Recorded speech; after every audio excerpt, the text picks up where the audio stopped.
Hey guys, what's up? Welcome back to my channel. Today I'm going to be talking to you about how to water your succulents, how often you should water your succulents, and basically just how not to kill your succulents by watering them too much or too little.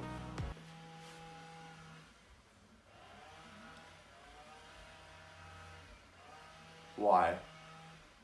Okay, so I would basically say to water your succulents every 2 weeks in the summer, maybe every week, it depends on how much drainage material you have, how hot it's been, but I generally see every 2 weeks during the summer and then every 3 weeks during the winter, only because during the winter a lot of your succulents are going to be dormant, so they're not going to be absorbing half near as much water, and then on top of that, it's not going to be as hot, so it's not going to be evaporating as quickly either. Now, some succulents obviously do require to be watered a bit more regularly. Some of them are just like more thirsty plants. My Pachyphytum Oviferum, my moonstones plant, that one actually I need to water every week and a half, because otherwise the leaves start to, because they're quite round and ballish, they start to really shrivel in like a balloon. I don't know if you've ever held a balloon after a couple days of it being inflated and you touch it and it starts to shrivel up a bit like a raisin. That's sort of what my Oviferum does. So that one actually needs to be watered every sort of week and a half. Whereas with my aloes, I'd water them maybe every 2.5 weeks. Especially after they got root rot, with them I'm especially careful to make sure that I underwater them. Because you can recover them a lot easier if if they're dehydrated than if you've overwatered them and given them rot. Now, rot is obviously one of the biggest issues that you face with watering and overwatering your succulent. And obviously there is two types of rot that you can get from overwatering your succulent. Obviously you can get root rot, which is obviously from the roots, and then you get stem rot, which obviously goes past the roots and starts working its way straight up the plant. I've actually had one plant that got stem rot. It was basically, I bought it from the nursery. It was a Perle from Nurnberg, but it was actually bred.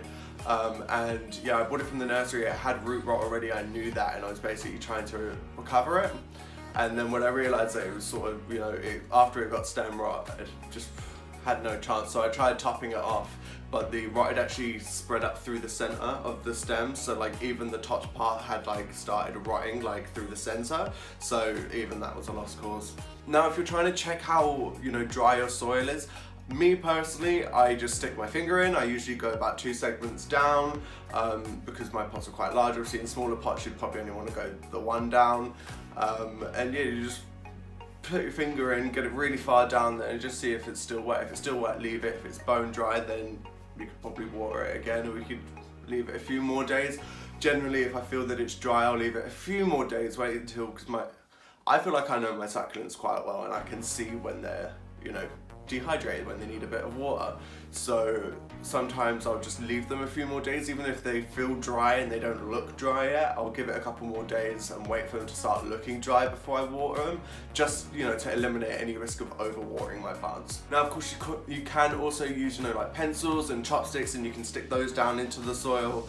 That will really help you get really down in there, and you pull it out, see if it's still wet. If it's still wet, obviously leave it. If it's dry, then you can water it. Obviously, me personally, as I said, I'd leave it a couple more days, wait until the plant starts looking dry. And then you can also buy these moisture detectors. They're like probes. I don't know if you like a meat probe, but you stick it in the soil, and then it basically tells you whether it's dry or wet and how moist the soil is. I don't have one, but I know a few people from my Facebook group that have one, and they swear by them. Now, the most common signs of underwatering your plants are wrinkling or folding, or even just shriveling of the foliage of the leaves. With my Aloe Verigata, because it had that sort of V kind of shape, when that started drying out, the leaves started to close in on themselves. My Perle from Nurnberg, the leaves start to get a little bit wrinkly. Same with my Pachyveria Scheideckeri.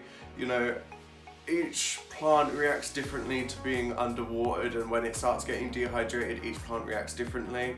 But yeah, the most common signs are obviously the wrinkling, the shriveling, the folding, dying of leaves when they just start shriveling up and dying. Now, obviously some plants do just shed off leaves naturally, like Echeverias are known for that. They'll start dropping off their bottom leaves anyway. But yeah, it is a very common sign of underwatering, as well as if you see little aerial roots coming out from the stem as well, that's above ground, because it means that the plant's searching for more water, which means you're not giving it enough. And I think a lot, if not the majority of my plants have some sort of aerial root on them somewhere, just because I am a serial underwaterer. Now the common signs of overwatering your plant is just basically yellow and squishy foliage. You'll see it instantly. I remember seeing it when my aloes started dying. They first turned yellow, and then some of the bottom leaves actually turned mushy, and then actually just literally tugged on it and it fell off, gone. And rotting foliage, you know, once your leaves start rotting off you, it's pretty obvious once you started overwatering your plant and it started to rot back, and yeah, you can tell. Okay, and that is all I have time for you for today. If you did like the video, please do like, comment, and subscribe. If you want to be notified every single time I upload, please go over to my channel, and next to the subscribe button, there is a little bell icon which will notify you every single time I upload. Now, if you do have any more questions that I didn't address in the video, then please do leave them down in the comment section, or you can head over to my Instagram. People are always asking me questions over there. I'm thinking of doing a little Q&A, just plant-related Q&A, or even questions you have about me. So if you'd like that, then please do let me know in the comments below. And if you would like to follow my social media, you can follow me on Instagram at @KaiSucks, or you can follow me on Snapchat at @KaiReece. That's REECEE. Okay, so thanks for watching, guys. Take care. Bye.